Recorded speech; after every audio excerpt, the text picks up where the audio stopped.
Hey, welcome back. We're doing another Not Just Bikes reaction this time. It's been a while, I noticed, since done one. I really like their channel, and I do plan on moving to the Netherlands in a couple of years. So hopefully sooner. It'd be great. Probably within 5 years, I would think at the most. But anyways, we're gonna do why many cities suck, but Dutch cities don't. So as always, a link to the original video will be in the description section down below. We're gonna go ahead and jump into it and check it out.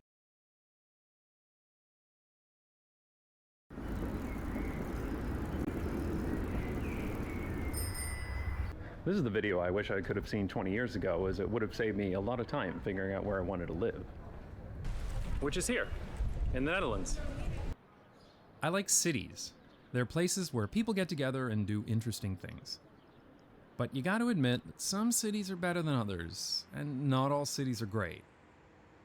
Why is that? I grew up in a typical car-dependent, car-infested city called London.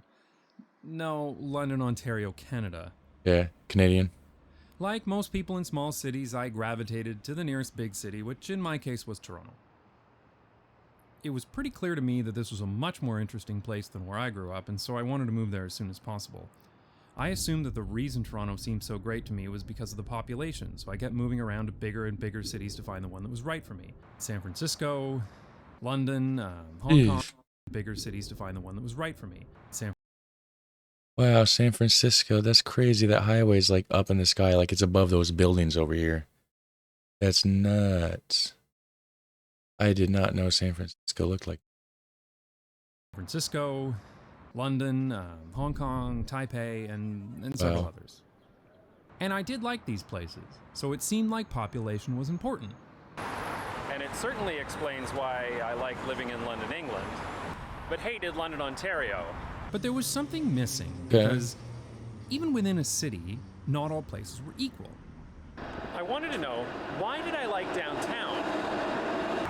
And yet, I hated the suburbs. My initial assumption was population density. I mean, the more people you have in a small area, the more interesting stuff can happen, right? But that didn't really True. seem to explain it all either, because not all dense places were interesting. And this is when I stumbled across That is true. It's a lot of the culture too, right? And the way it's set up and like what's available and what you can do. my first bit of real urban planning, the concept of walkability. This describes how easy it is to walk in an area and how easy it is to sort of go about your daily routine only by walking. A comparison between where I lived in both Londons made this pretty clear.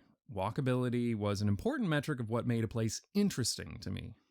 Yeah. Of course, when you delve a little deeper into the concept of walkability, it becomes very clear that until about 100 years ago, just about every city was walkable because, well, how the hell else are you going to get around?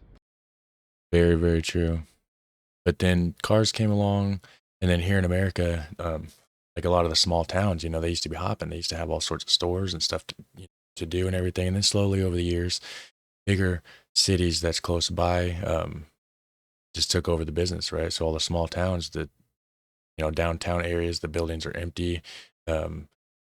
Sometimes they've been repurposed into like thrift stores or apartments, but not really much business going on. Everybody just drives like 15, 20 minutes away to the next bigger city to do their shopping.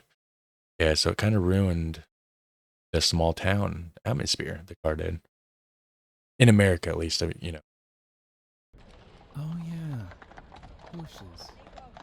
So the most walkable places were very often sort of old places or the old part. So you gonna It's get around? funny. Oh, yeah. Every city was walkable because, well, how the hell else are you gonna get around? Oh yeah, bushes. So the most walkable places were very often sort of old places or the old part of the city. But I still assumed that you're going to need to have that population in order to make a place interesting, walkable or not. The place that shattered that assumption for me was Haarlem in the Netherlands. So here was Okay. a city with a population of under 200,000 people, and yet it was full of life. There were people out enjoying themselves. They were out in cafes and restaurants with busy outdoor patios. There were cool microbreweries, great public transit, and all these interesting things to see and do. Yeah. And after a little bit of exploring, I found out that Haarlem was not the only interesting small city in the Netherlands. There were actually several others, like Utrecht and Groningen, Asterix. Nijmegen, and similar cities that are impossible for English speakers to properly pronounce. So what was it that made these places so interesting, while London, Ontario made me want to escape as soon as possible? Well, ultimately, I suppose that's what this YouTube channel is about. Why are Dutch cities so great to live in? What makes them so much more enjoyable to be in Yeah. than cities in many other countries? I should have Amy react to this on hers. By the way, American Girl Reacts. Go check it out. I have a link to that on my main channel if you're interested in it. Help her get some subscribers, guys. She's her current goal is to get to 1,000. But anyways, I might have her react to this. We are trying to plan on moving to the Netherlands, so it'd be good for her to learn um, about this as well. This is a good channel for it. Really good channel. Are Dutch cities so great to live in? What makes them so much more enjoyable to be in than cities in many other countries? And what can we learn from these places?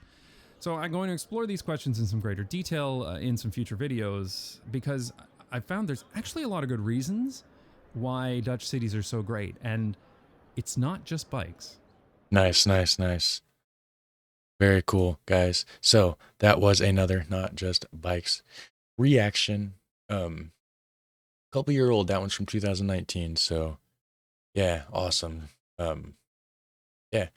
If you'd like to see Amy react to Not Just Bikes as well on her channel, let me know in the comments. Also, if you want to see more of these, hit like, hit subscribe. You want to see more Not Just Bikes, you want to see something else, hit it up in the, put it down in the comment section down below. So hit like, hit subscribe, and have a super fun, awesome day. Take care, guys.